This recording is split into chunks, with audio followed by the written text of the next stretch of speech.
உலகின் மிகப்பெரிய ஜனநாயக நாட்டின் அரசமைப்பு சட்டத்தை எழுதிய பாபா சாஹிப் டாக்டர் அம்பேத்கர் அவர்களின் பிறந்த நாளான ஏப்ரல் 14 நியூயார்க்கில் உள்ள ஐநா சபையில் பீமாராவ் ராம்ஜி அம்பேத்கர் தினமாக அறிவித்தது. ஐநா சபை He had unique academic credentials among Indian leaders. He infused a pragmatic and rational approach to policy making and political activism. And he espoused modernization, industrialization and urbanization. Honorable Minister of State for Social Justice and Empowerment, Sri Ramdas Athavale, Dr. Santosh Raut, visiting professor of the Harvard Divinity School, Excellencies, ladies and gentlemen. It gives me great pleasure to welcome you to the commemorative event to mark the 131st birth anniversary of Dr. B.R. Ambedkar. Dr. Ambedkar was a leading figure of India's freedom struggle and architect of India's constitution, an eminent jurist, economist, and one who dedicated his life for laying the foundation of our modern republic.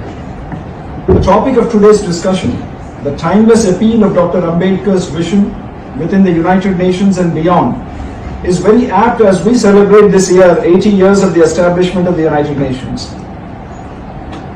Dr. Ambedkar was one of the most well-read Indians of his time, with a personal library of over 50,000 books. He had unique academic credentials among Indian leaders of having pursued much of his Western education in the United States at Columbia University, in addition to British-based institutions that were common among his contemporaries, such as the London School of Economics. He infused a pragmatic and rational approach to policy making and political activism. And he espoused modernization, industrialization and urbanization with a specific focus on pursuit of progress and happiness for all.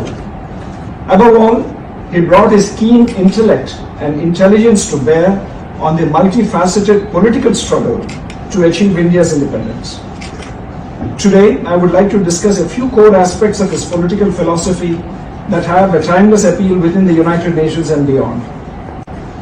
Dr. Ambedkar was unique among the jurists and political leaders of his time to have devoted his attention to mainstreaming fraternity as a core principle of nation building and ordering the relations not only between citizens but also between nations. In his view, fraternity was another name for democracy. It was primarily a mode of associated living and of communicated experience. He said that it was essentially an attitude of respect and reverence among fellow men. He explained that this was a sense of common brotherhood of all Indians, of Indians being one people. He said it is a principle which gave unity and solidarity to social life. In the preamble to the Indian Constitution, Dr. Ambedkar committed Indians to promote fraternity among all citizens with a specific focus on assuring the dignity of the individual and the unity of the nation.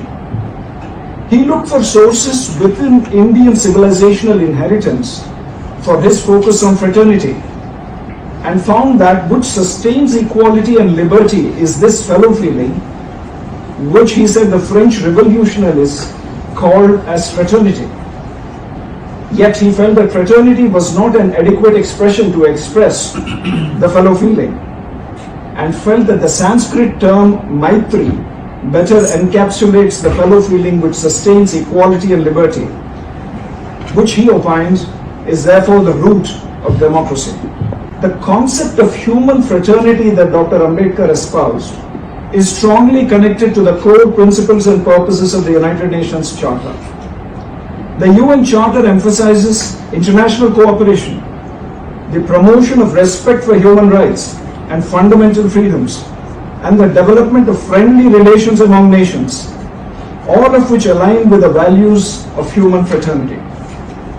In fact, the United Nations General Assembly has on 21st of December 2020 adopted Resolution 75/200 declaring the 4th of February as the International Day of Human Fraternity. It is an acknowledgement that tolerance, pluralistic tradition, mutual respect, and the diversity of religions and beliefs promote human fraternity. Second, the second aspect of his approach that was very influential and unique was exploring what type of morality should guide the programs and policies of the new republic. Dr. Ambedkar prioritized constitutional morality over other forms of traditional, societal, or religious frameworks of morality. He opined that constitutional morality is not a natural sentiment and it has to be cultivated. He believed that the founding ideals of the Indian Constitution of liberty, equality, and fraternity should be harnessed for achieving a just society and state and should guide the governance and future march of the young republic. Some of the path-breaking initiatives in the Indian Constitution flowed from this conception of constitutional morality and indeed were far ahead of the democracies in the West. The first of this is gender equality and granting women the right to vote alongside men. He drafted a Hindu Code Bill to secure women's equal inheritance rights, the right to divorce, and other legal protections. He believed that without women's education and granting them equal rights, progress and development were not possible. The UN Charter too reflects a moral commitment to certain fundamental principles for achieving the founding vision of a just and equitable international order, distinct from earlier frameworks of morality among nations that guided their relations, like sovereign equality, prohibition on the use of force, peaceful settlement of disputes, international cooperation, and respect for human rights, fundamental freedoms, and the rule of law are considered essential for a just, equitable, and peaceful world. Finally, I would like to note that Dr. Ambedkar looked at democracy as a way of life and whose institutional mechanisms and pillars were not an end in themselves but the means to bring into play the constitutional morality of the Indian Constitution, to ensure that all citizens enjoyed equality and were able to fully utilize their capacities, resulting in a nation with citizens and communities demonstrating shared interests and mutual respect and informed by fraternity. Indeed, at a global level, this is the same vision that animates the multilateral system represented by the United Nations.